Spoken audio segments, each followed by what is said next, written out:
everybody. We have with us today, we have Brock Harvey from Workhorse Construction. And Brock is a builder in the St. Louis area. And thank you for joining us, Brock. Thanks for having me. It's a pleasure to be here. Yeah. Good to see you folks. It's good to see you again. I've known you for a long time. Yes, we have known each other for a long time. Yeah. Many years. Yes. So you built a home that actually we've had videotaped and featured here at Gassy Log Homes on some of our reels in our social media, the Poncho home. And that was a really fun project, wasn't it? It was super serene, great clients, fun project. We were able to connect on a lot of levels, and also to do one with you guys. It was super fun. And I think they were very happy clients and spent a lot of time at it. It's a beautiful home. Yeah, Yes. house is awesome. Yeah, kudos to you guys. Yeah. So putting together a good design. Yeah. That's a real win-win-win. That's what, and that's what I always say. Is that building a log home, or really any of our homes, it's a three-legged stool.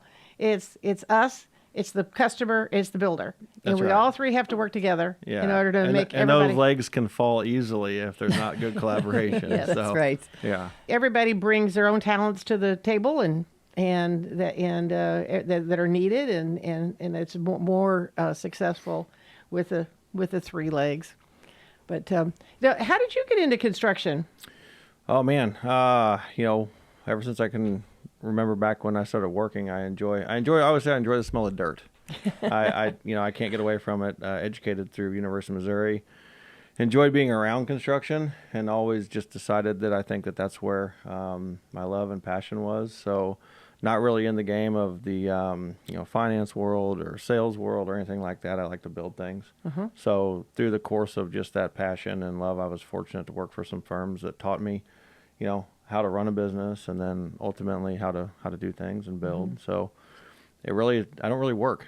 I love what I do, and I'm fortunate to be able to do that every day. So that's not really the how and why, but it's kind of the backstory of where I am today. Right. We're fortunate. We celebrate our 18 years next week. Wow. You guys celebrate that's your awesome. 50 years. Yeah, that's fantastic. In the coming years. So it's not an easy industry, but if you enjoy it and you do things right, it's pretty rewarding. Yeah. So what kind of homes did you, obviously stick-built homes were what you started off with, I'm assuming. Did you have a kind of a niche that you started with, or were you building anything, or what was? I mean, when you're starting a small business, it's whatever people hire you to do. I mean, no is not an option. Hey, Brock, can you build this? Absolutely. Sure can. And then you jump off the bridge with concrete sheets, figure it out on the way down. You learn every time.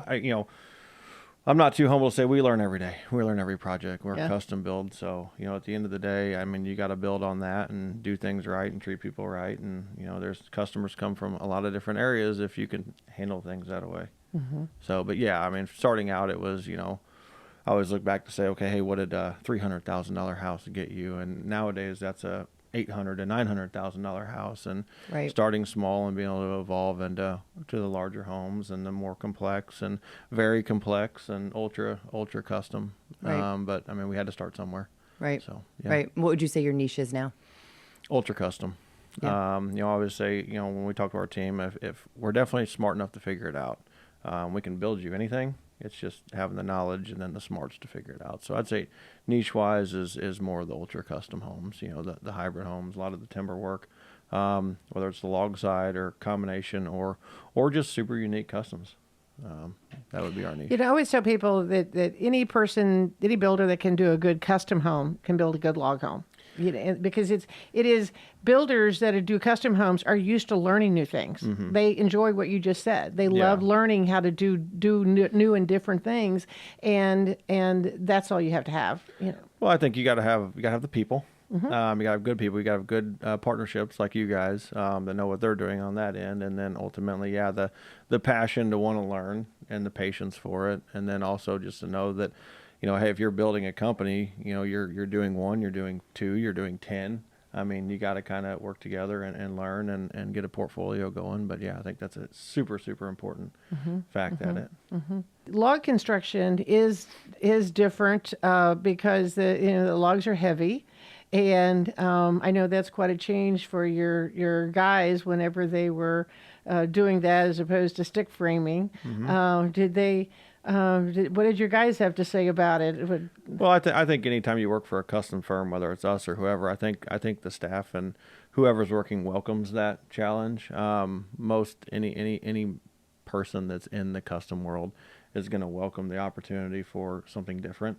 And when you're laying out, 16-inch center walls all day, every day for a long time, it's nice to have the opportunity to stack logs and go vertical that way. I mean, I think it's a challenge and fun opportunity just to change pace. Something a little different. Yeah, I mean, it's still building walls and putting a roof on and all Right. that, but it's not that easy. Again, Right. it's more in our world, in the custom world, every project's different. You're literally starting with a plan. Well, you're starting with a dream of a client that comes to us and says, just like you guys, hey, I want to build a log house. Okay. And then you got all your questions, your pre-qualifications. Okay, where, what, when, how much, all the things. No different than our guys that are building. When they get to see a plan, they're learning it too. Speaking of questions, we have several questions that have come in from some of our audience members. Lacey, you want to give Brock a couple of questions here? Sure. Yes. We have Daniel from Idaho. He asked, what should someone look for when choosing a builder for their log or hybrid home? Good question, Daniel. I think one of the most important things is, one, you got to like the person you hire. You're going to spend a lot of time with them. You're going to get a lot of information from them. And then two, you want to hire somebody that has experience, like Lynn and I were talking, just that understands how to customize a project and from ground up. One, site plan, grading, how to put a foundation in the ground, how to go vertical with it, mechanical, electrical, plumbing. I mean, you need somebody that's versed on all aspects of custom building, not just log or hybrid or whatever. I mean, there's guys that specialize in just that, but from an overall project standpoint, I think it's important that you hire a builder that has knowledge and experience on true custom and site work, utility infrastructure, all the things that go into actually building a house and a project. When I get asked that question, what makes you better than another one? It's like, well, let me just lay out a portfolio, but then also the information, the experience, and full phase of designing the civil grading plans and the site works and the infrastructure, and then all the way, and then going vertical, and then surrounding yourself. What's the support staff? Right. Who do you have as a support staff? Do you have a superintendent? Do you have a project manager? Do you have a designer? Who's your purchaser? Who does the finances? Who picks up trash? I mean, it's literally, what is your team? Yeah. I think it's important to understand that when you're interviewing a builder. What is your availability? How do you communicate? Is it text messages? Is it emails? Is it phone calls? Is there somebody readily available? I mean, there's a laundry list of, what I think is important and in the business that it's a service, right? I mean, we're hired as a service. We're a service company. I think it's important to do your homework on that. And I don't think, I say too, the company that's out there marketing the flashiest and doing the flashiest things usually is not always the best. I would go with experience, years in, and most people that don't market and do this are very busy for a reason, because it's referrals and, just like you guys, Right. I think there has to be a certain professionalism in the marketing side of things. But at the end of the day, I think, in our business and your guys' business, the proof is in the product and happy clients. Right. So. Yes, word of mouth is huge, right? I mean, because people, I feel like you go into your build, you should go into a build really liking your builder, and if you can come out on the other side still really liking your builder, even if things aren't perfect, because they never Right. will be. It's construction. There's Right. always going to be hiccups. Yeah. But if you can come out on the other side still liking them, then you've chosen well. Yeah, it's a win. I mean, I always tell clients, out of 100 clients, you're going to get 1 or 2 in there or 5 in there that, Right. it goes sour, but that's just human nature. Right. You can't make everybody happy. Yeah. We did a survey one time. We decided 1/2% of our customers are jerks. There you go. we decided. Yeah, there you go. So that's good. all. No, that's all. Other That's it. 99.5% are great. There you go. Yes, that's right. And it's a good way to say it. But yeah, thanks, Daniel, for the question. Yeah. Yep. Let's see. What another question here? Emily from Tennessee. How early should a builder get involved in the design process, knowing that with us, we're doing the blueprinting, we're doing the design work, all that in. So when do you recommend a builder getting involved? Before you, day one. I always say the sooner we can be involved, I think the more value we can add. Tremendous value if the collaboration is there and the cooperation is there. Not every builder wants to be in the design build phase. We love it. I want to understand and learn, and then just, be able to educate that client. That's what they pay us for. So my answer to that is day one, if you can get a relationship with a builder that will do that. I would think they would if they're a reputable firm. Right. So in kind of that same vein, Olivia from Virginia said, what's one feature you always recommend clients include in their home? One feature that they include? You could do two or three if you like. Yeah, no, I always recommend really diving into features that you can't easily replace later on. Windows, doors, roofing, insulation, things that are what I say behind the walls, or, you're going to spend the money on it. Let's look at options that fit within your budget that are the best thing that we can do. Windows and doors are probably one of my, more focused options to look at, because people just want to, because there's so many options in that, people want to pick the cheap one.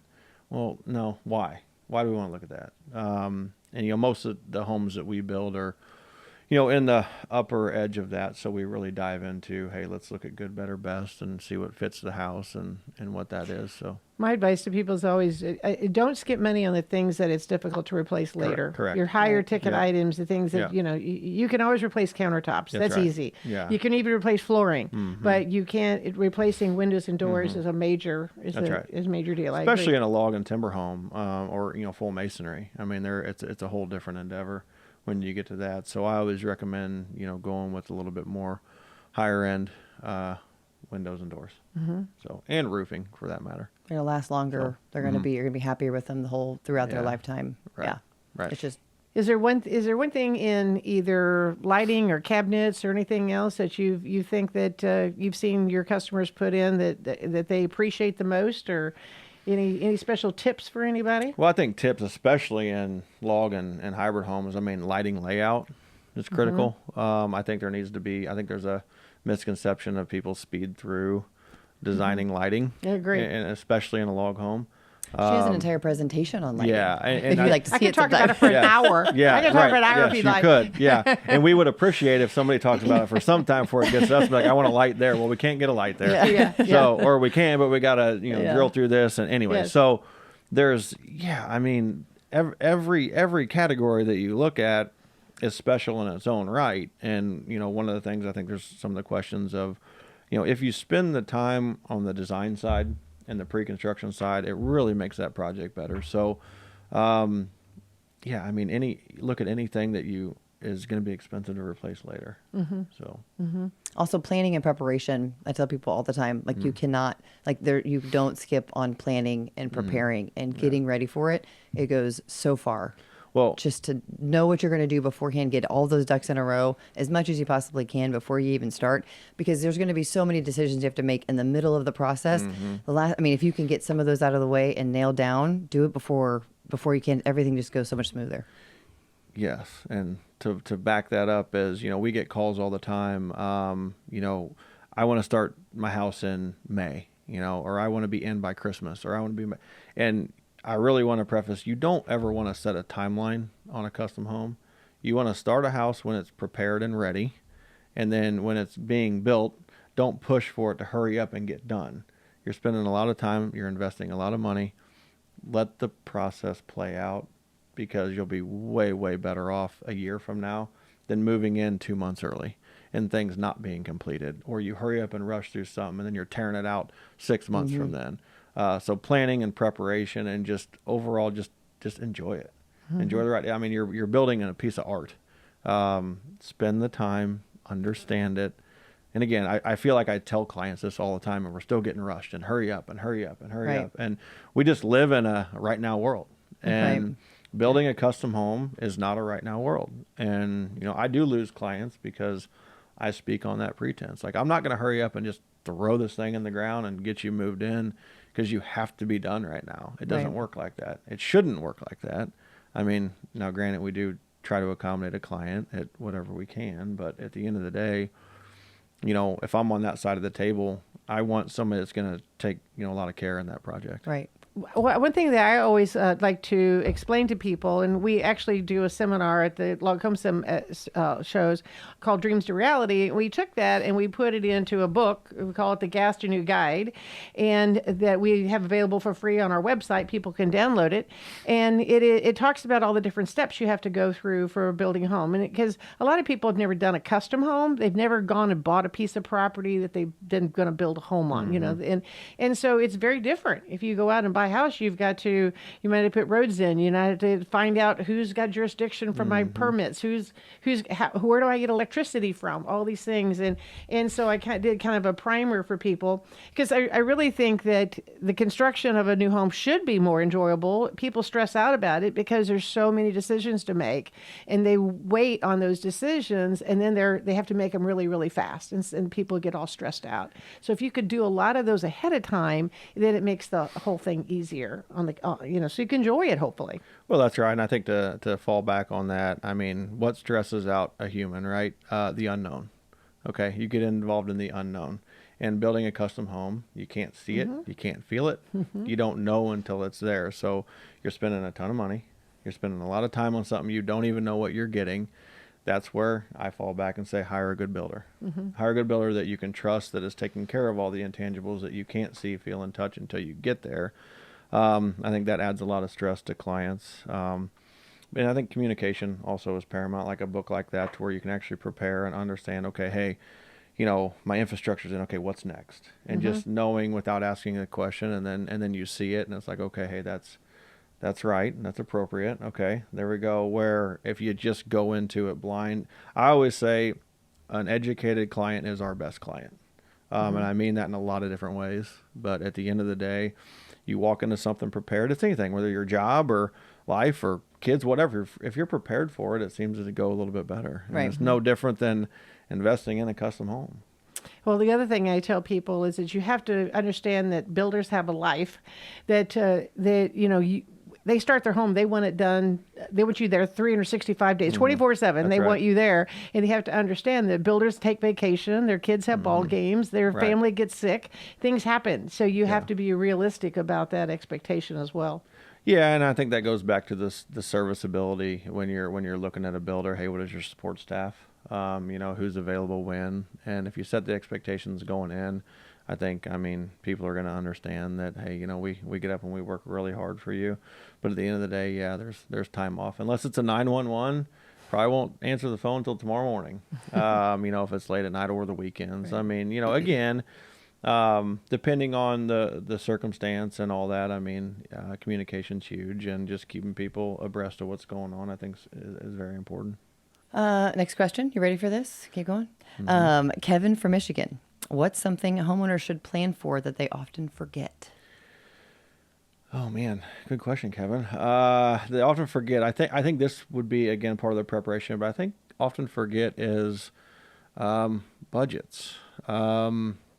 People forget that what they select costs money, and if they didn't put it in the budget and select it, it's going to cost them more money. It's a very good point. That's probably I would say the biggest in the custom world. Like when you go into a project that's never been built, there's going to be some things that are variables, and there's going to be some things that you got to have opportunity to absorb financially. So I always tell a client, like, hey, if your budget is $1 million for a figure another, $100,000 to $200,000 in fund money.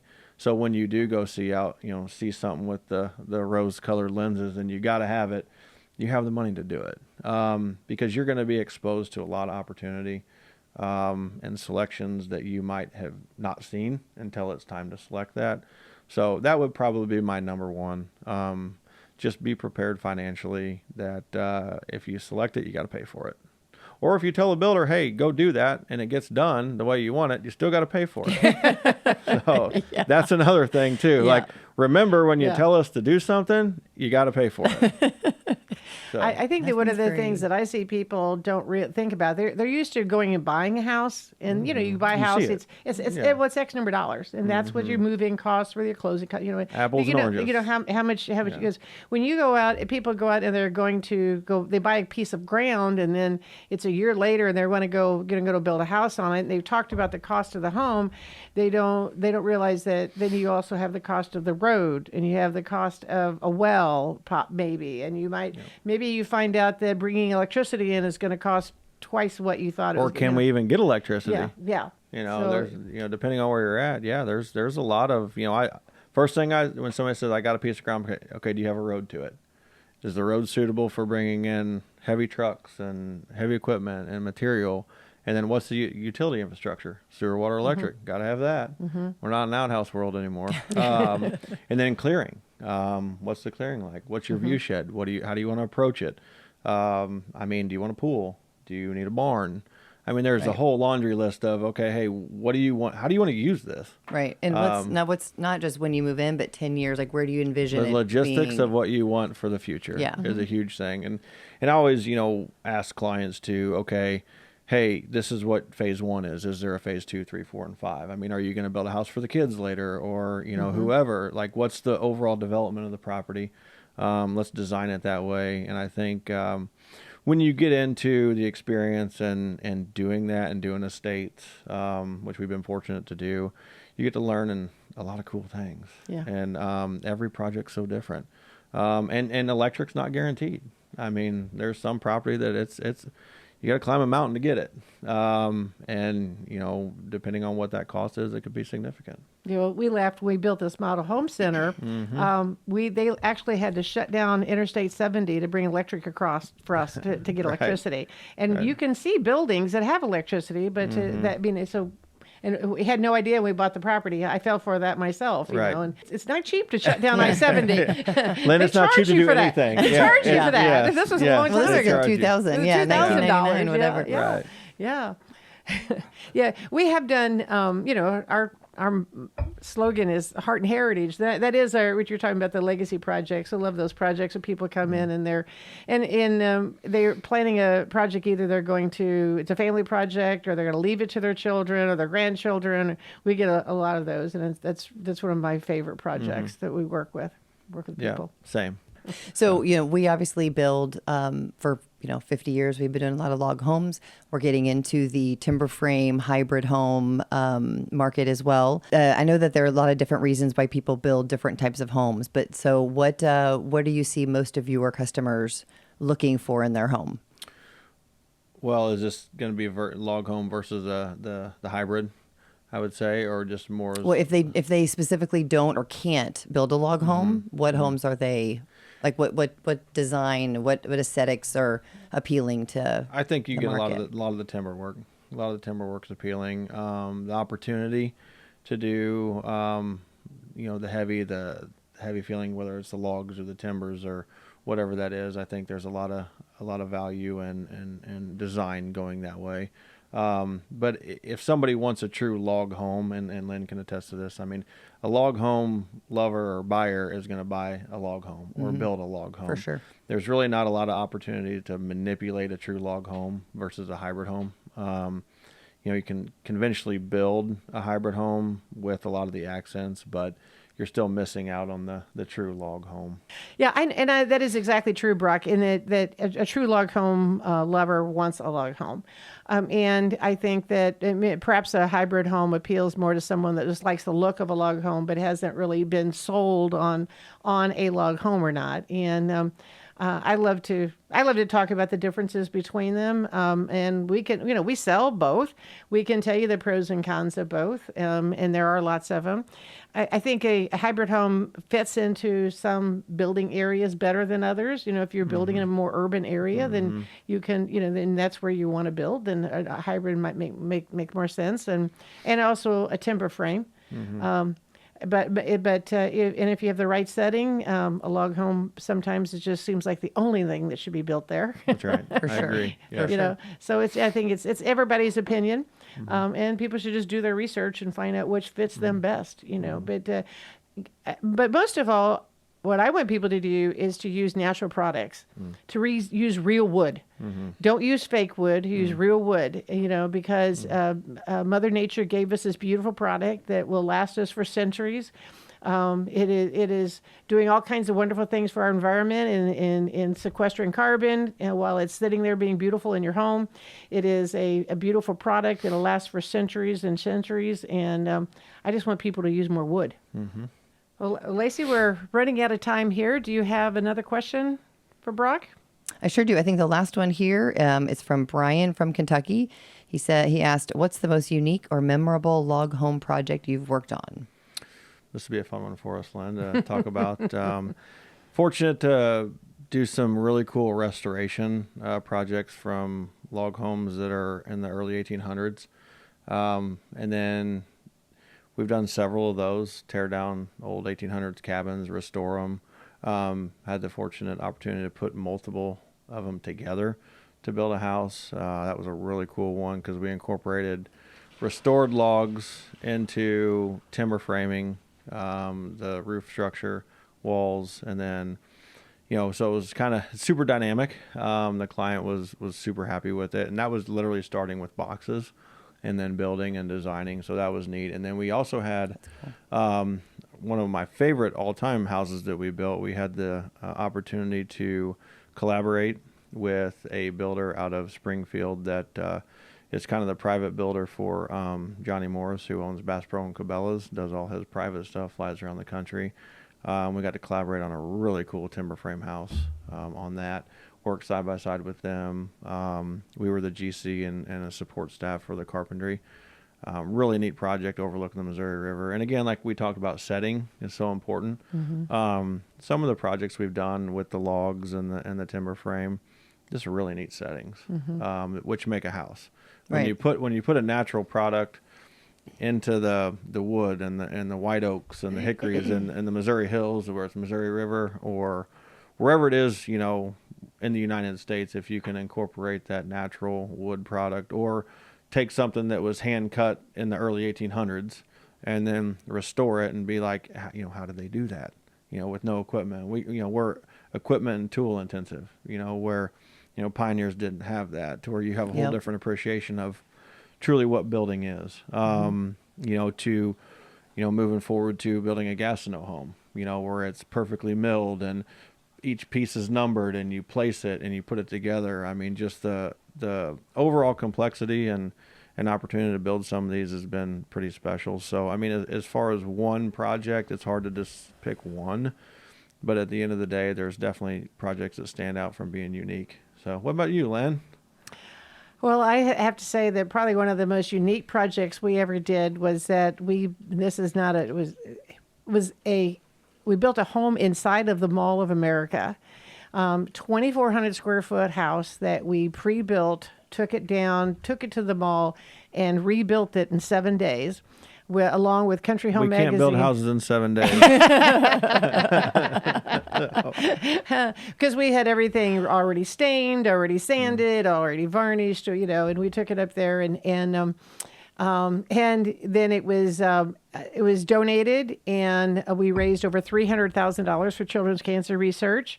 And I felt it was a real win-win-win for everybody because we made a lot of money for children's cancer, and it was a great project. And we got thousands of people went through the home there at the Mall of America. That was one of our projects I'm the most proud of. Do you recall when that was? What year? 1994. That was? Oh, look at that. Yeah. 1994. And then another one of my favorite projects is we had a lady that came in to us with just a book of pictures.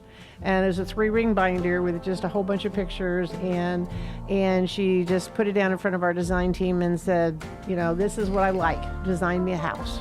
And it turned out to be the most beautiful home. It was very large. It was,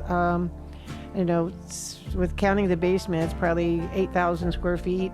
And just a beautiful, beautiful home. And just the fact that she trusted us to come in and just design the whole thing was really, really, really fun. And watching it all come together and getting to know, of course, getting to know them. But that's one of the reasons why when I retire, I'm going to travel around and see all these homes, because I know there's so many more unique ones out there that I've not seen, because I'm working all the time and I'm here, and I can't wait to be able to see those and share them. We just had a home last year that was finished that hangs over a bluff on the Mississippi River. Just absolutely gorgeous setting again. And those types of projects, being involved in those, are just so much fun. Well, congratulations, Lynn, to you and being a steward of the log home world, and something that's really cool to witness and see. And I'd love to see the list of where some of these houses are. 'Cause I'm a cheerleader for anybody out there doing it, because this industry is not easy, and also the longevity. So congrats to you and Lacey for coming on board and doing what you're doing. So we as outside builders appreciate strong manufacturers and people that are actually involved and care. So kudos to you. Thank you very much. Same to you. So.